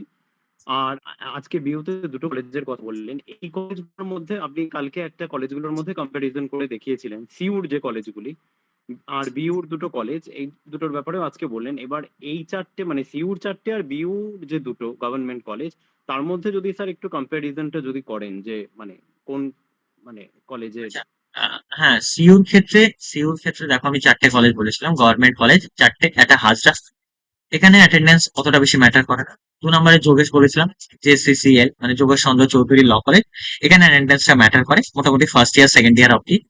সুরেন্দ্রনাথ আর সাউথ ক্যালকাটা, এরা দুই ভাই একসাথে ফিস বাড়ায়, এদের দুজনেও গভর্নমেন্ট ল কলেজ, কিন্তু এদের অ্যাটেন্ডেন্সটা অত বেশি ম্যাটার করে না। মানে সিইউতে গভর্নমেন্ট ল কলেজের ক্ষেত্রে এক্সেপশন হচ্ছে গিয়ে তোমার যোগেশ চন্দ্র চৌধুরী ল কলেজ, বাকি 3টে কলেজে অ্যাটেন্ডেন্স তেমন একটা ম্যাটার করে না। হ্যাঁ, ফার্স্ট ইয়ারটা বলবে, ফার্স্ট সেমিস্টার বলবে আসবে আসবে, অ্যাটেন্ডেন্স না দিলে পরীক্ষা বলবে, এই হবে। এটা কলেজ অথরিটি সবসময় চাই বা টিচাররা ইউনিয়নের যারা থাকে স্টুডেন্টরা আসুক, কিন্তু পরবর্তীকালে স্টুডেন্টরা মানে যখন জানতে পেরে যায় প্রত্যেকে যে এই সমস্ত কলেজগুলোতে অ্যাটেন্ডেন্স অতটা ম্যাটার করছে না, সেই ক্ষেত্রে তারা আর পার্টিসিপেট করে না কলেজে, অত বেশি ক্লাসে বা ইসেতে থাকে না। তো সেই ক্ষেত্রে সিইউতে 3টে কলেজে তোমার অ্যাটেন্ডেন্স অত বেশি, কিন্তু যোগেশ চন্দ্র চৌধুরীতে অ্যাটেন্ডেন্সটা ম্যাটার করে, কিন্তু পড়াশোনার দিক থেকে যোগেশ চন্দ্র চৌধুরী তুমি প্রেফার করতে পারো, এটা ভালো। আচ্ছা, এবার বিইউতে আমি যেটা বললাম প্রাইভেট ল কলেজগুলোর ক্ষেত্রে হচ্ছে গিয়ে তোমার আহ, যেটা বললাম সিইউর কি যেন বলছিলাম, প্রাইভেট ল কলেজগুলোর ক্ষেত্রে বিইউতে সেখানে তুমি অ্যাটেন্ডেন্সটা মোটামুটি আশা করতে পারো, একটা ম্যাটার করতে পারো, কিন্তু তোমাকে ওই এক্সট্রা পেমেন্টটা করতে হবে। আচ্ছা, এখান থেকে একটা কোশ্চেন আমাদের অ্যারাইজ করে যে আচ্ছা প্রাইভেট কলেজ আর গভর্নমেন্ট কলেজের মধ্যে ডিফারেন্স থাকে। দেখো, কোনো কিচ্ছু ডিফারেন্স নেই। হ্যাঁ, কিছু ডিফারেন্স আছে যেটা আনঅফিসিয়াল, অফিসিয়াল কোনো রকম তোমার ডিফারেন্স নেই। কেন বলছি, কারণ তুমি বর্ধমান ইউনিভার্সিটির গভর্নমেন্ট কলেজ হোক বা প্রাইভেট কলেজ হোক, যেখান থেকেই তুমি ল পাস করবে, তোমার সার্টিফিকেটে লেখা থাকবে ইউনিভার্সিটি অফ বর্ধমান। ক্যালকাটা ইউনিভার্সিটির গভর্নমেন্ট থেকে পড়ো বা প্রাইভেট থেকে পড়ো, তোমার সার্টিফিকেটে লেখা থাকবে ইউনিভার্সিটি অফ সিইউ, মানে ক্যালকাটা ইউনিভার্সিটি। হ্যাঁ, এটা লেখা থাকবে ইউনিভার্সিটি অফ ক্যালকাটা। তো সেই ক্ষেত্রে তোমার কোন রকম ডিফারেন্সিয়েট আছে। তাহলে ডিফারেন্সিয়েটটা কোথায়?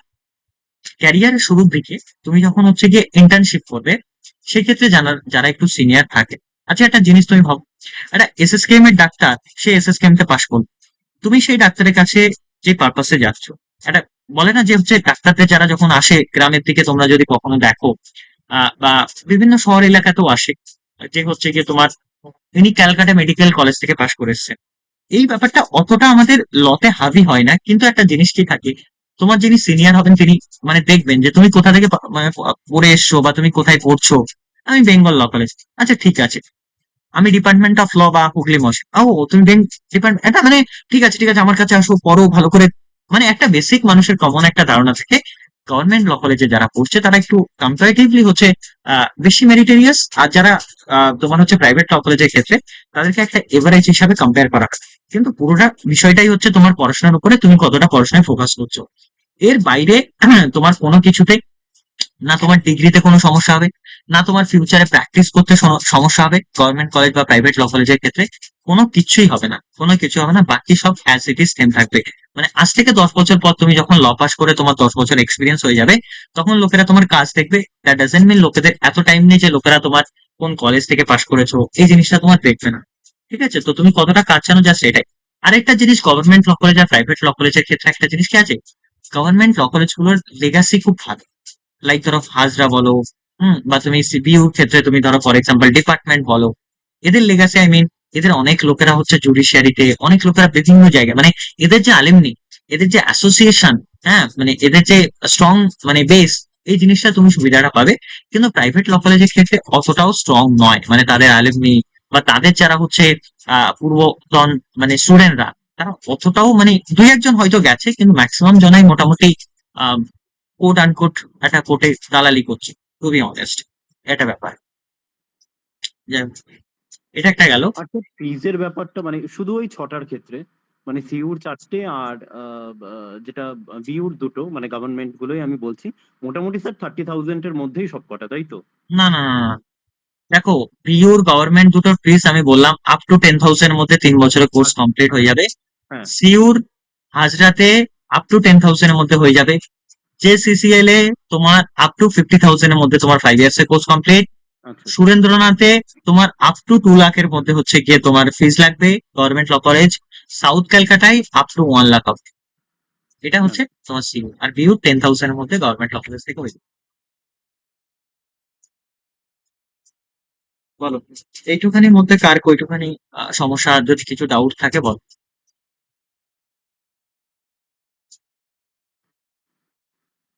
স্যার এটা একটু আউট অফ দ্য বক্স একটা ইয়ে, মানে এই 6টার মধ্যে যদি স্যার আপনার র্যাঙ্কিং করতে হয়, তাহলে স্যার আপনি মানে র্যাঙ্কিং হাজরা তো ফ্যাঙ্কিং ফার্স্ট ওসব কিছু হয় অবশ্যই। না, আমি জাস্ট একটা সিম্পল কথা বলছি। যদি তোমার হায়ার সেকেন্ডারি কমপ্লিট থাকে তোমাদের মধ্যে কারো, তাহলে অফকোর্স তুমি 5 ইয়ার্স বিএলএলবি করো। যদি তোমার হচ্ছে গিয়ে মানে গ্রাজুয়েশন কমপ্লিট থাকে, তুমি মানে যতটা পসিবল তুমি 3 ইয়ার্স এলএলবিটাই প্রেফার করো, কারণ 2 বছর এক্সট্রা টাইম দিয়ে 2 বছরে তোমার এলএলএম হয়ে যাবে। তো আমি এটা ডিসাইড করবো যে হচ্ছে, বা আমি এটা বলবো প্রেফার করবো যে তোমার 2 বছরে এলএলএম হয়ে যাবে, যতদিনে তুমি এলএলবি ডিগ্রি পাবে 5 ইয়ার্স করে। তো সেই ক্ষেত্রে তুমি অফকোর্স বিউটাই প্রেফার করো। সিউটা তোমার অপশনাল হিসাবে থাকুক, কিন্তু বিউটা তোমার ফার্স্ট প্রায়োরিটি থাকুক। বুঝলেন? বাকিদের আচ্ছা, এবার আমি বাকিটা বুঝতে পারলে এই অবধি? হ্যাঁ স্যার। ওকে, এবার একটা ক্রোনোলজিতে চলে আসি। মোটামুটি তোমরা যারা 5 ইয়ার্স এর এলএলবি এন্ট্রান্স দেবে, তাদের টেন্টেটিভ ডেট হচ্ছে গিয়ে এন্ড অফ জুন বা or first week of July তোমাদের ফর্মের নোটিফিকেশন, অফিসিয়াল নোটিফিকেশন আসার পসিবিলিটি আছে। কি বললাম? পসিবিলিটি আছে, কনফার্ম কিছুই নয়, নোটিফিকেশন আসতে পারে। এক্সাম ফর্ম ফিল আপ মোটামুটি 1 মাস মতো চলবে, মানে জুলাই সে এক্সাম ফার্স্ট উইক অথবা second week, max to max হতে পারে পসিবিলিটি অগাস্টের মধ্যেই তোমাকে এক্সাম হয়ে যাবে। ফার্স্ট উইক অথবা সেকেন্ড উইক ধরে চলো এক্সাম হবে। এটা গেল হচ্ছে 5 ইয়ার্স এর। 3 ইয়ার্স এর ক্ষেত্রে যদি বলি, 3 ইয়ার্স এর ক্ষেত্রে এন্ড অফ অগস্ট, অথবা তুমি বলতে পারো এন্ড অফ অগস্ট তো হলো, অথবা হচ্ছে first week or second week of September তোমার মোটামুটি হচ্ছে গিয়ে 3 ইয়ার্স এলএলবির নোটিফিকেশন আসবে বিফোর পূজা ভ্যাকেশন। আমার টু এক্সাম টেন্টেটিভলি মোটামুটি ফার্স্ট উইক অথবা সেকেন্ড উইক অফ অক্টোবর, এটা মোটামুটি হচ্ছে গিয়ে তোমাদের চলবে, মানে এক্সাম হবে আর কি ফার্স্ট উইক অথবা সেকেন্ড উইক অফ, তুমি বলতে পারো অক্টোবরের দিকে 3 ইয়ার্স এর এলএলবির এক্সাম হবে। এটা একটা গেল। So can form you fill up please মোটামুটি repeat it again? Sorry. Can you please repeat it again? Which one? Admission notification. For Bardhaman university 3 years LLB, right? হ্যাঁ। ওকে, 3 ইয়ার্স এর ক্ষেত্রে আমি যেটা বলছিলাম, 3 ইয়ার্স এর ক্ষেত্রে তোমার এন্ড অফ অগস্ট অথবা ফার্স্ট অথবা সেকেন্ড উইক অফ সেপ্টেম্বর মোটামুটি তোমার নোটিফিকেশন আসতে পারে। ওকে, এটা গেল। নেক্সট হচ্ছে এক্সামের ব্যাপারটা আমি যেটা বললাম, মানে মোটামুটি সেপ্টেম্বর অব্দি, মানে পুজো অব্দি তোমার ফর্ম ফিল আপ চলবে। এবার মোটামুটি হচ্ছে আফটার পূজা ভ্যাকেশন তোমার এক্সাম হবে, মানে অক্টোবরের ফার্স্ট উইক অথবা তোমার সেকেন্ড উইকে গিয়ে হচ্ছে গিয়ে বর্ধমান ইউনিভার্সিটি 3 ইয়ার্স এলএলবি আছে তার এক্সামটা হবে। এর রেজাল্ট মোটামুটি ওই নভেম্বর থেকে বেরোবে, নভেম্বরের শুরুর দিকে। এর কাউন্সিলিং প্রসেস মোটামুটি পুরো নভেম্বর চলবে, আর তোমাদের ক্লাস শুরু হতে হতে ডিসেম্বর অথবা জানুয়ারি নেক্সট ইয়ার। এটা তোমাদের 3 ইয়ার্স এর এলএলবি ক্লাস হবে। বোঝা গেল ক্রোনোলজি সবার, টেন্টেটিভ ডেটস গুলো? হ্যাঁ স্যার, বোঝা গেল। হ্যাঁ স্যার। Yes, sir. আচ্ছা, অ্যাজ অফ নাও যতদূর আমি ডিসকাশন করলাম, এর মধ্যে তেমন কোনো হচ্ছে গিয়ে আর কিছু ডিসকাশন করার, এন্ট্রান্স এর ব্যাপারে বেসিক ডিসকাশন করার আর কিছু নেই। তোমাদের যদি কারো কোনো ডাউটস থাকে, হ্যাঁ, তাহলে সেই ক্ষেত্রে আমাকে জিজ্ঞাসা করতে পারো, একজন করে নাম বলবে আর ডাউটস গুলো বলবে। এর বাইরে বল, যার যা ডাউট আছে।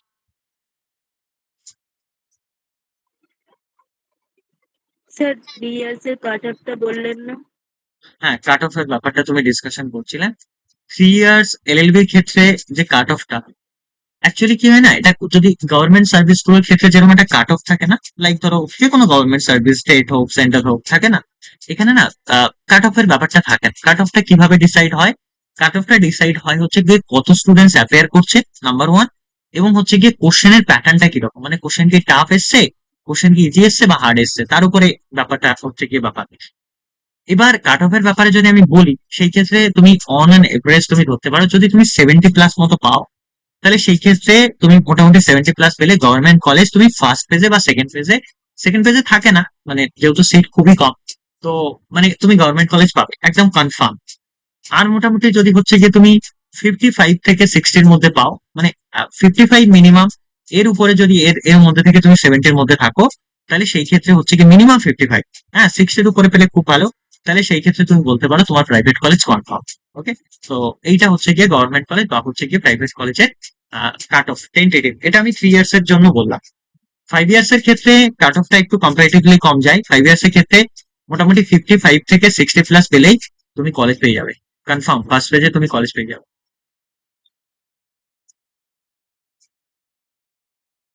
এটা হচ্ছে কি কাট অফ এর ব্যাপারটা আসে। বাকিদের বলো।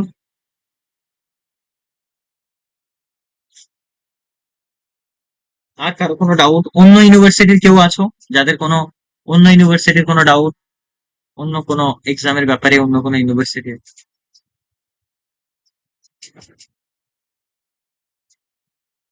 Any doubt? কোন ইউনিভার্সিটি থেকে আসা যায় স্যার? কোন ইউনিভার্সিটি থেকে আসা যায় বলতে আমি ঠিক বুঝলাম। এই যে যখন আপনি বোঝাচ্ছিলেন যে আরবিইউ, তারপরে হচ্ছে আদার স্টেট অফ কলেজ, মানে সেই ক্ষেত্রে তো এখানে কলকাতার মধ্যে কোন কলেজ থেকে, মানে এই কলেজে বিইউতে অ্যাডমিশন নেওয়া যেতে পারে? যে কোনো কলেজ, যে কোনো এনি অফ দেম, যে কোনো হতে পারে, এখানে যে কি আরবিইউ বা আপনার এনএসইউ বা এদার হ্যাঁ, ইগনু আমি এটা এগুলো এটা হতে পারে? এটা বলতে ভুলে গেছি। 3 ইয়ার্স এর ক্ষেত্রে এই ব্যাপারটা বলি। সিএস ক্ষেত্রে তুমি যে কোনো ইউনিভার্সিটি থেকে তুমি গ্রাজুয়েশন করতে পারো, ইনক্লুডিং তুমি ডিস্টেন্স মোড বা হচ্ছে গিয়ে তুমি যে ওপেন স্কুলিং করে ওপেন কলেজ করেছো, লাইক ধরো কি আছে আমাদের Netaji Subhas open schooling open যে কলেজ আছে বা ইউনিভার্সিটি আছে, বা ইগনু থেকে বা রবীন্দ্র মুক্ত বিদ্যালয় বা যে সমস্ত জায়গা থেকেই হচ্ছে গিয়ে ওপেন এডুকেশনের ব্যবস্থা আছে, তাহলেও কিন্তু হচ্ছে গিয়ে তুমি 3 ইয়ার্স এলএলবি ক্ষেত্রে বসতে পারো। এবার এর একটা হচ্ছে ব্যাপার আছে, যদি তুমি 5 years marks criteria marks criteria same for all. যদি তুমি 5 ইয়ার্স এর ক্ষেত্রে দেখো, 5 ইয়ার্স এ কিন্তু তোমার 10th অব্দি কিন্তু রেগুলার এডুকেশন থাকতে হবে, মানে 11-12 যদি তোমার হচ্ছে ওপেন স্কুলিং হয় সমস্যা নেই, 10th অব্দি regular education. As well as যারা হচ্ছে গিয়ে 3 ইয়ার্স এলএলবি এন্ট্রান্সে দেবে, তাদের ক্ষেত্রে কিন্তু হচ্ছে 12 অব্দি কিন্তু রেগুলার এডুকেশন থাকতে হবে, মানে 11-12 যদি তোমার হচ্ছে ওপেন স্কুলিং হয় আবার গ্রাজুয়েশনটা ওপেন স্কুলিং হয়, তাহলে সেই ক্ষেত্রে এটা তোমার একটা সমস্যা হতে পারে। কিন্তু মানে যদি 12 অব্দি তুমি রেগুলার এডুকেশন করো, তুমি গ্রাজুয়েশনটা যদি ওপেন স্কুলিং থেকে করো বা ওপেন কলেজ থেকে করো, ওপেন ইউনিভার্সিটি থেকে করো, তোমার কোনো রকম সমস্যা নেই। সেটা হতে পারে নেতাজি, সেটা হতে পারে কোনো সমস্যা নেই। আর নর্মাল প্লেন যে গ্রাজুয়েশন বা অনার্স, সেটা যে কোনো ইউনিভার্সিটি হতে পারে আমাদের ইন্ডিয়ার মধ্যে, যে কোনো ইউনিভার্সিটি, যে কোনো কলেজ, কোনো সমস্যা নেই। কোনো স্ট্রিম, যে কোনো স্ট্রিম হতে পারে। বাকিদের স্যার বিউর যে দুটো মানে বিউর একটা মেইন ক্যাম্পাস আর একটা যেটা মহসিন কলেজ হুগলি, তো স্যার সেই দুটোতে অ্যাটেন্ডেন্সটার ব্যাপারটা যদি একটু বলেন। 75%। মানে স্যার জিনিসগুলো কি ওরা স্ট্রিক্টলি মেনটেন করে? স্ট্রিক্টলি আচ্ছা স্যার। মানে মিনিমাম তোমাকে ধরে নাও 70% দিতেই, না হলে অ্যাটেন্ডেন্স মানে পরীক্ষায় বসতে দেবে না, ইয়ার ব্যাক করে দেবে। আচ্ছা, এটা একটা প্রেশারাইজ করে, হ্যাঁ, এইটা একটা ব্যাপার। বাকিদের স্যার আপনি তো তখন বললেন ইটস ক্যান এটা করা যায়।